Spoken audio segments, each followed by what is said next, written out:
He's an athlete. Like Coach mentioned, it was one of the things we're in a battle when he came in of trying to, whether he's gonna go offense or defense. But I'm able to get some reps with him now, and he's growing each week. He picks up on the scheme pretty well, and with our scheme, those guys are matched up one-on-one a lot. So uh, for him being an athlete and a guy who can run, that suits him well. In your defense, guys like Stalker and Brightwell, who were redshirted last year, are contributing now as redshirt freshmen. How important is that to take that year off, for your future development? It definitely helps some. Those guys who, maybe need some areas to work on, and maybe need to uh, just focus on fitting in the college life.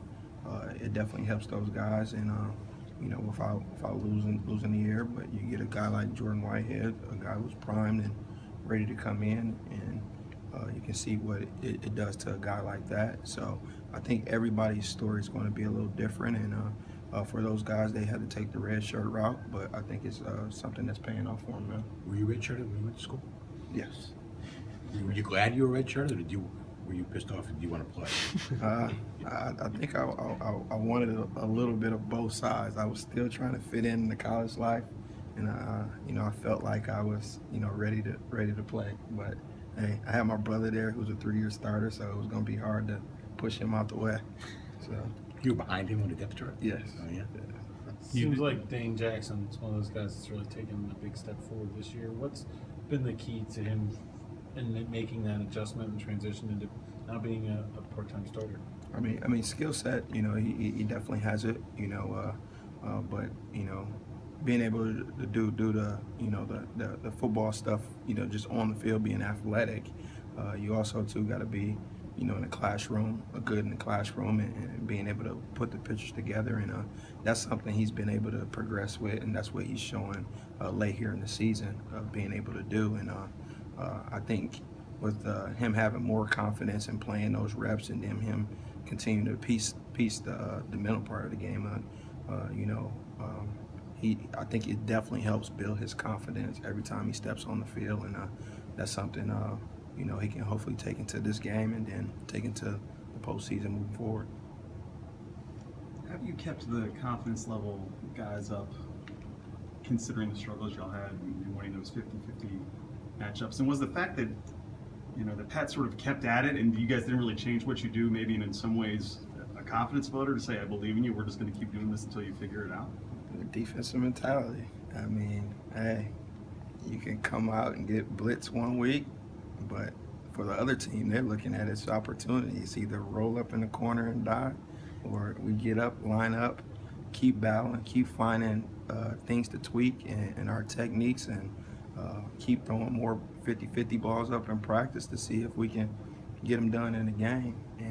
And I think that's what you do as a player, as a coach. You continue to search for those things and continue to work on them, and just know that the next team is going to find some little area that you may thought you overlooked and try to attack that. And that's the beauty of the game, because once one week is done, you can't be satisfied. You got to be pushing on to the next week, and I think that's what these guys are learning.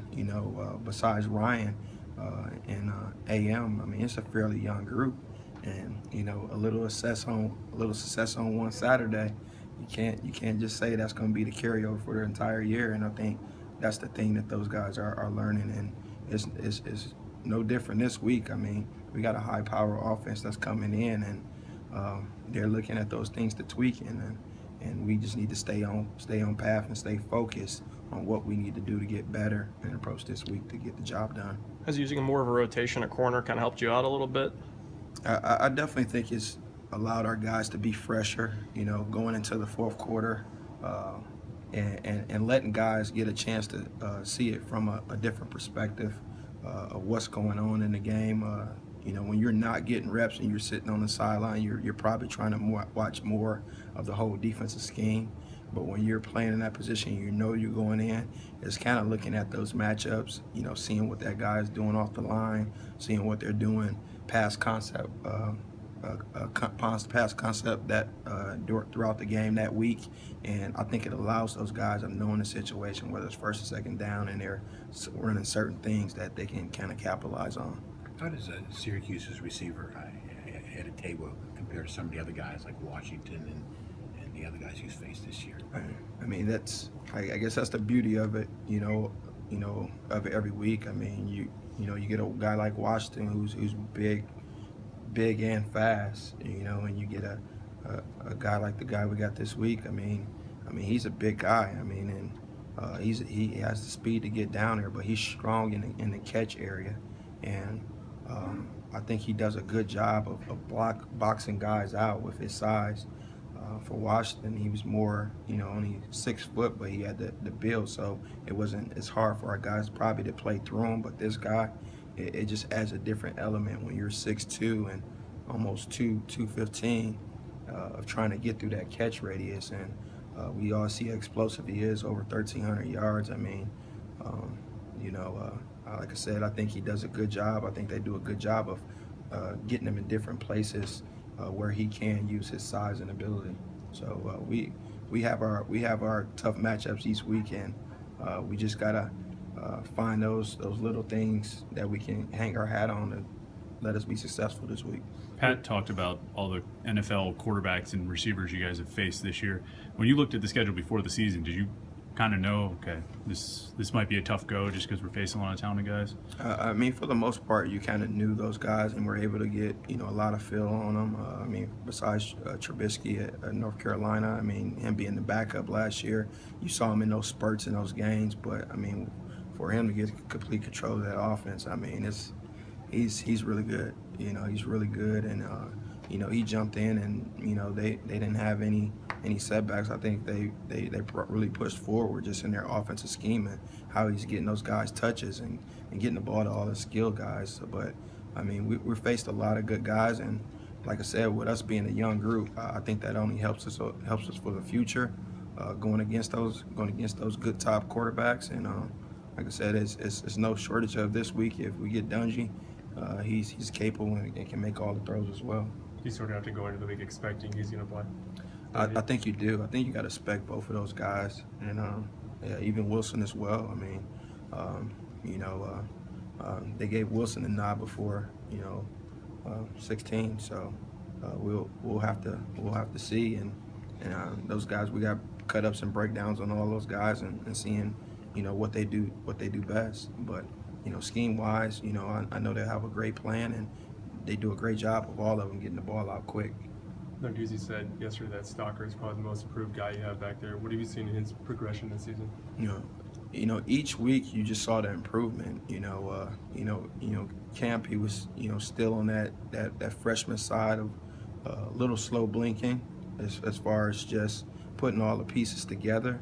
But each week he kept coming. I mean, he kept coming. You saw, and I guess he got my eyes blinking, as you would say. I mean, he showed flashes week in and week out, and probably these last couple weeks, I mean, he's been spot on as far as being in the right spot, being vocal, making the calls, all the things you would want from a safety, controlling those calls and making the right checks. And he always played with a motor, but to piece all those together, I mean, it makes for something that you can see really special in the future. I think he was the leading tackler during that span when he was in there. I mean, is that a product of the position he was playing, or is that a testament to him playing it well, I guess? I think it's a testament to him playing it well. I mean, it is a tough position. I mean, those guys, they're on the island a lot at that field safety position. But, I think the one thing is just, he knew he was going to make those plays. And that's the confidence you got to have, knowing that you're going to make the plays. And when you're in that position, getting lined up, I'm looking at the stat sheet when he went in, and it was tackle after tackle. And as a coach, that make you, feel real good that, all those things are tying in. And I just think he just wanted the opportunity, and when he got the opportunity, he made the most of it. He's playing Jordan's position, right? He was playing the field, which was a little bit more T-Web, and Reggie can also go field and boundary, so he's playing a little bit more T-Web spot.